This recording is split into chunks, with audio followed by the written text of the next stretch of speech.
Has there ever been a time in your life where someone you know or someone you love gave up what was easy for them, or maybe what was best for them, or possibly what was most comfortable for them, and they gave that up for you? I'm reminded of a story where an entire future of a nation depended on such a decision.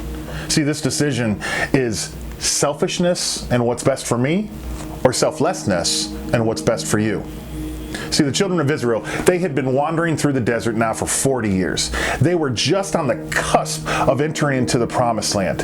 And just as they got to the Jordan River, two of the tribes decided that they wanted to stay on this side of the Jordan River because the land there was best for them and it would best serve them. So they go to Moses and they say, Moses, the land on this side of the Jordan would actually be better for us. We have more cattle than everyone else, and we'd like this as our inheritance. Well, Moses reminds them of something that happened years before when their fathers were sent into the promised land to come back with a report. Well, the report that 10 of them came back with was a negative report. And what that did to the nation of Israel was completely decimate them. They became discouraged. They started to curse God. And because of that, not one of their fathers walked into that promised land. He reminded them that if you do this, if you stop short of the Jordan and you take this as your inheritance, not only will God not give you this as your inheritance, but God will not provide the promised land and the inheritance that He's promised us for all these years to all of your friends and family. So what they did here is actually remarkable.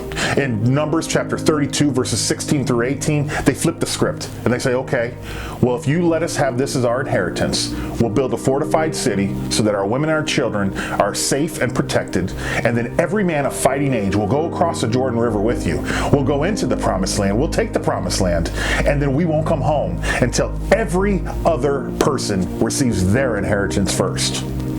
You see, when we begin to apply Jesus' two greatest commandments found in Matthew 22, 37 through 40 of love God and love others, decisions like this become quite easy. We begin to leave what is easy and what is comfortable for us, and we begin to pick up the cause of others, and we begin to fight for the inheritance of others. We may not always have a Moses with us who will remind us what an act of selfishness will result in. But when we pick up others' causes and when we put selflessness first and everyone else first, then the blessings of promise can flow.